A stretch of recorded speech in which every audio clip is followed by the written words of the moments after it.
Hello. You could tell the story of C.S.Lewis's life in terms of the landscapes he inhabited, as I'm sure we could all tell the story of our own lives through the places and the landscapes where we've lived out our lives. Every day from the nursery window in his Belfast home, he could see the Castlereagh Hills in the distance that brought something imaginative to his very early childhood, before the age of 6. The Green Hills, he called them, and they weren't that far away, but they seemed to him so unattainable at the time. They taught me longing, Sehnsucht, he says, using the German word. So that view of the distant hills provoked some of his first experiences of the piercingly sweet longing that's at the heart of his concept of joy. And when the family moved to a house further out of Belfast, he spent some pages in his autobiography, Surprised by Joy, describing in very careful detail the landscape of the Hollywood Hills above the house, and the views, which provided a highly symbolic geography for him, with its enormous contrast between city and country. From the hills, you could look out one way over Belfast, all industry and noise and the hardness and harshness of city life as he saw it. He never was very keen on cities. But a hop, skip and a jump away across the fields, he'd look the other way, south, right across the County Down, as far as the mountains of Mourne, a translucent blue in the far distance. And this, he says in his highly charged romantic way, this was the thing itself, utterly irresistible, the way to the world's end, the land of longing, the breaking and blessing of hearts. When he was sent to school in England, in Hertfordshire, the landscape seemed interminably flat and dull after that. It was several years later, when he was at school on the flanks of the Malvern Hills, that he began to appreciate the English countryside, with the lovely rolling valleys and woods to the west, where he'd go walking and cycling. Last week I talked about that moment in his life in Malvern when he walked into the schoolroom, had a kind of epiphany when he saw the name of the Wagner opera Siegfried and the Twilight of the Gods and the Arthur Rackham illustration in a music magazine. And it brought back all the old longing and piercing joy that he'd lost since his childhood. And he said it was a rebirth of his imagination. And one effect of it, he says, was a new appreciation of external nature. So while he was discovering the Wagnerian versions of Norse myth and being surprised by joy and longing through that, he remembers that on a summer holiday cycling in the Wicklow Mountains, he was always looking out for scenes which could have come out of those stories. But he says before long he found that nature ceased to be a mere reminder of the books and became herself the medium of the real joy. And nature, of course, was to be one of the main vehicles of joy in the Narnia Chronicles when he came to write them. And the landscapes in those books often have a spiritual brilliance about them, I think. When he went to live with the private tutor Kirkpatrick at Great Bookham on the edge of the Surrey Hills in the south of England, which is an area designated these days as an area of outstanding natural beauty, he was immediately delighted by the countryside there. And it was part of his daily routine to go walking for a couple of hours or more, most afternoons, usually alone. And he liked the twisting intricacies of streams and lanes and hidden wooded crannies in the landscape, very different to the great open vistas of County Down. In his autobiography, Surprised by Joy, he says by now he'd given up the pernicious tendency to make comparisons with his home country of Ireland. And he recommends total surrender to whatever nature appears around you. Shut your mouth, he says, open your ears and your eyes, take in what is there and give no thought to what might have been there or what is somewhere else. And so by his teens, he was steeped in nature and countryside and landscape. And the landscape is partly what characterises Narnia for Bree in The Horse and His Boy. He says that the happy land of Narnia, Narnia of the heathery mountains and the thymy downs, Narnia of the many rivers, the plashing glens, the mossy caverns and the deep forests ringing with the hammers of the dwarfs. Well, that's not very Surrey, I don't think. It sounds more like Scotland, actually, with a dash of northern Norse stories that he loved so much. But I think this delight in landscape is part of the magical charm of Narnia.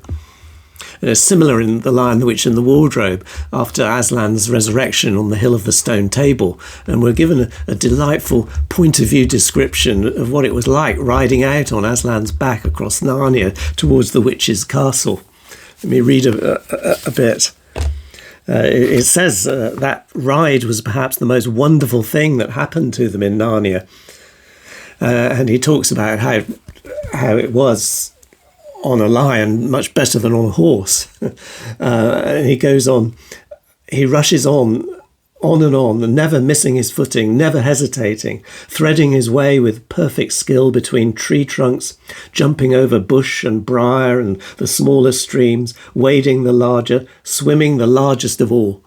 And you're riding not on a road, nor in a park, nor even on the downs, but right across Narnia in spring, down solemn avenues of beech and across sunny glades of oak, through wild orchards of snow-white cherry trees, past roaring waterfalls and mossy rocks and echoing caverns, up windy slopes alight with gorse bushes and across the shoulders of heathery mountains and along giddy ridges and down, down, down again into wild valleys and out into acres of blue flowers.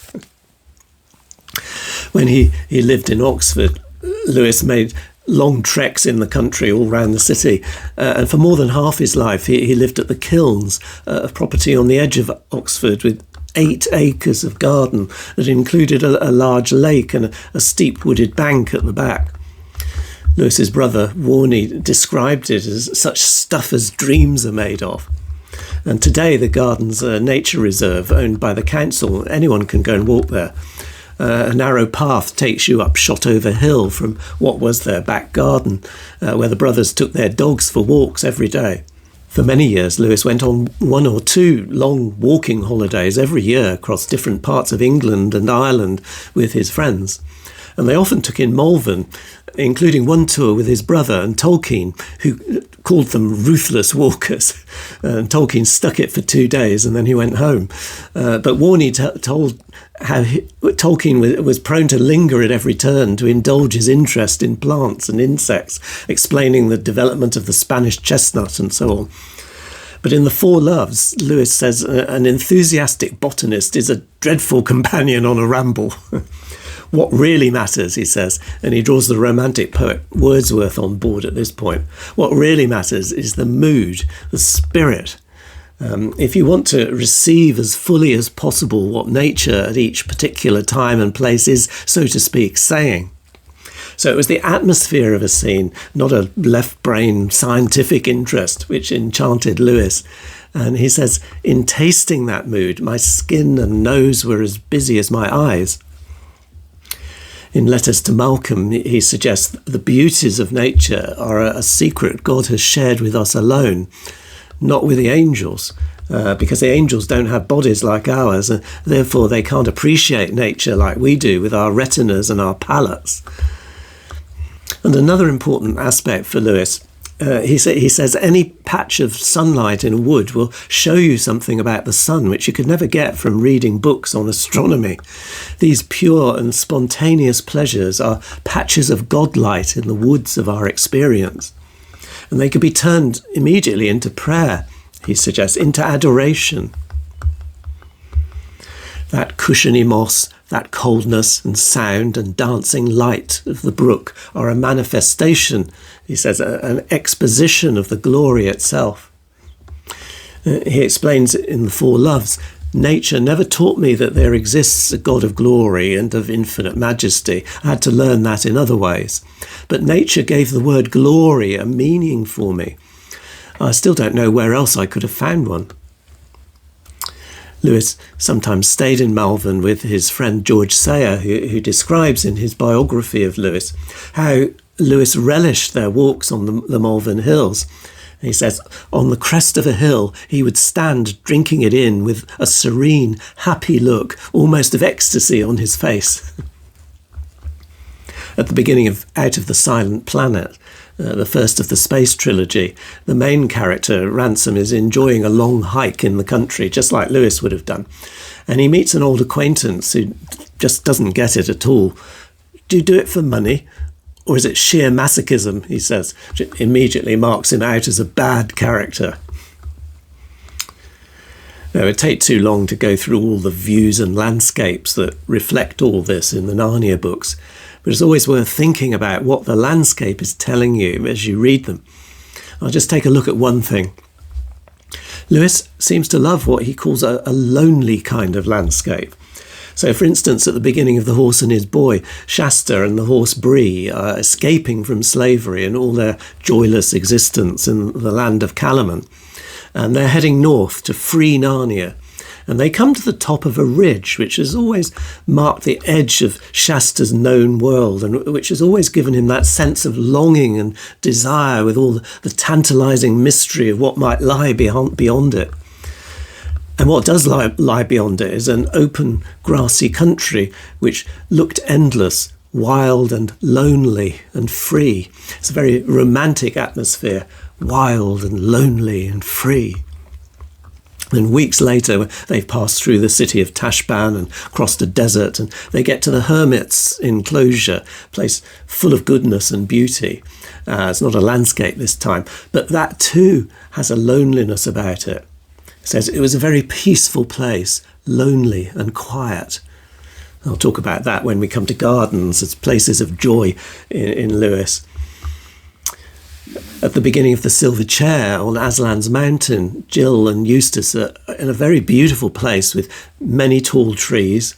And as far as Jill's eye could reach between the trees, it was all the same, level turf, darting birds with yellow or dragonfly blue or rainbow plumage, blue shadows and emptiness.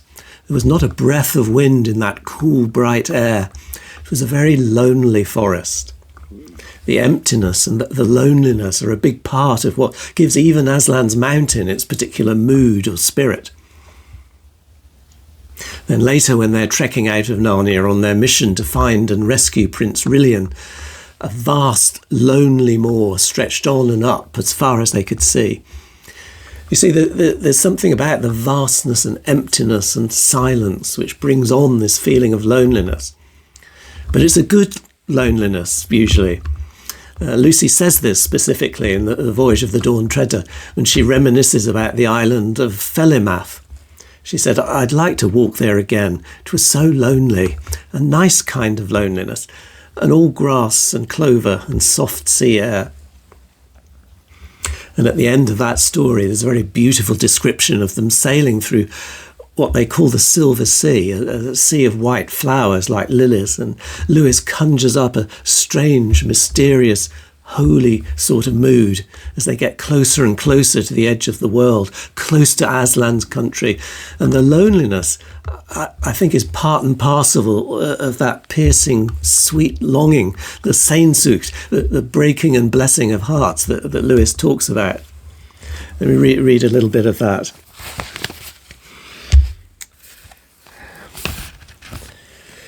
It says that the strangest part of their travels began. Very soon the open sea which they were leaving was only a thin rim of blue on the western horizon. Whiteness, shot with the faintest colour of gold, spread round them on every side, except just astern where their passage had thrust the lilies apart and left an open lane of water that shone like dark green glass. To look at, this last sea was very like the Arctic, and if their eyes had not by now grown as strong as eagles, the sun on all that whiteness, especially at early morning when the sun was hugest, would have been unbearable. And every evening the same whiteness made the daylight last longer. There seemed no end to the lilies. Day after day, from all those miles and leagues of flowers, there rose a smell which Lucy found very hard to describe. Sweet, yes, but not at all sleepy or overpowering. A fresh, wild, lonely smell that seemed to get into your brain and make you feel that you could go up mountains at a run or wrestle with an elephant. She and Caspian said to one another, "I feel that I can't stand much more of this, yet I don't want it to stop." At the end of the story, Eustace, Lucy and Edmund and Reepicheep leave the ship and take a rowing boat on through the lilies of the Silver Sea to a wall of shimmering green water, and for a short time they see through it sudden rainbow colours to the rising sun, and through the sun itself to another view, another landscape, a range of mountains outside the world, warm and green and full of forests and waterfalls, however high you looked. And a breeze comes to them with a marvellous fragrance and music. Edmund and Eustace would never talk about it afterwards. Lucy could only say, "It would break your heart." "Why?" said I. "Was it so sad?" "Sad? No," said Lucy.